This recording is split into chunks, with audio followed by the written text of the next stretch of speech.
Bueno, pues ahí está, Venezuela sigue produciendo noticias, por supuesto, absolutamente dolorosas, pero hay que decir que son también noticias muy confusas. De eso queremos hablar hoy, de esa situación que todavía está enrarecida ahí en el ambiente, de lo que ocurrió realmente con Leopoldo López. Para eso recibimos a Carlos Arias, experto en comunicación pública y política. Carlos, bienvenido, gracias por estar con nosotros. Buenas noches. Bueno, mire, empecemos a hablar de esto, porque a raíz de lo que pasó con Leopoldo López, lo que se está diciendo es que este fue un rumor que empezó como a regar el gobierno para decir que él estaba enfermo, que había sido llevado a un hospital casi sin signos vitales y causar esa reacción de desespero en la oposición para después salir del gobierno a dar pruebas de vida y que la oposición quedara como una mentirosa. ¿Para usted tiene fundamento esa hipótesis?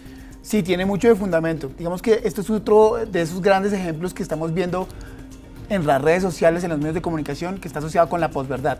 Este concepto que depende mucho de la percepción de quién está construyendo la información, para qué audiencias y en qué momento las saca, para generar climas de opinión adversos o benéficos dependiendo de quién está construyendo el mensaje. Bueno, ya que usted dice quién está construyendo el mensaje, en una situación como la de Venezuela, en un gobierno tan restrictivo como el de Nicolás Maduro, ¿quién pone a rodar esos rumores? ¿Quién es el encargado tanto de gestarlos como de hacer que produzcan todo lo que producen? Mire, claramente este tipo de mensajes, desde esa fase inicial en la cual no se puede asociar directamente al gobierno venezolano, al gobierno del régimen, muy seguramente el mensaje debe estar asociado o debe estar creado por una estructura o una columna vertebral que, aunque no está en el gobierno de frente, sí está en el gobierno de por detrás. Es decir, los llamados trolls, sí, o esas cuentas falsas que de una u otra forma están dentro de los gobiernos, pero que no se pueden mostrar hacia afuera.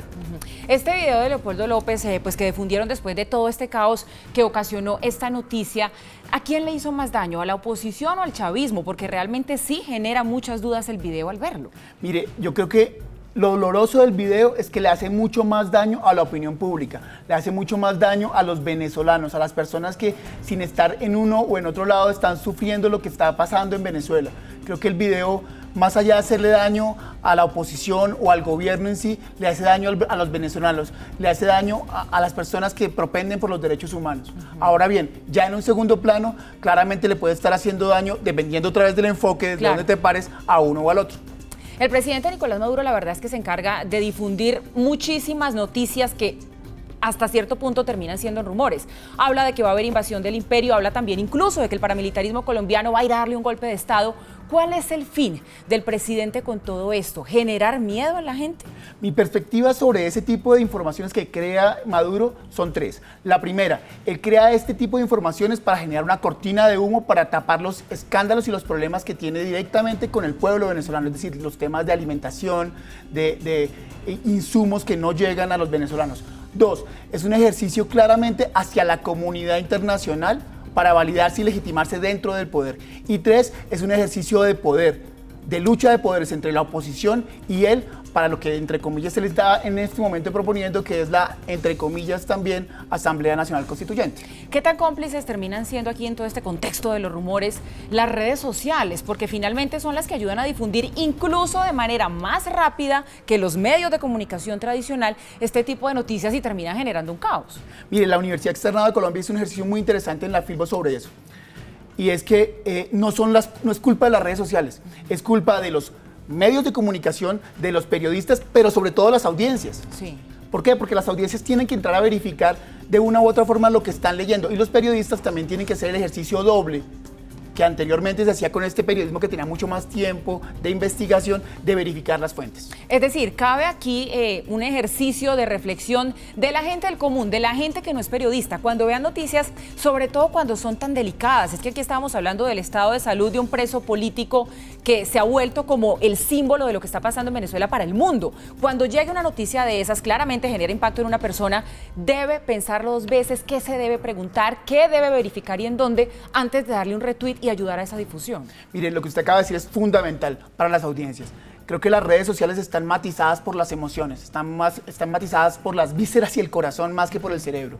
Creo que nosotros, las audiencias, ya sea que seamos los que producimos, los que retuiteamos o simplemente los que consumimos, tenemos que hacer ese ejercicio riguroso y sistemático de, antes de dar un retweet, antes de comentar esa información o antes de pasarla por WhatsApp, que es la red social más poderosa que hay en este momento, tenemos que verificar y hacer un acto de contrición y de reflexión para saber si es verdad o no.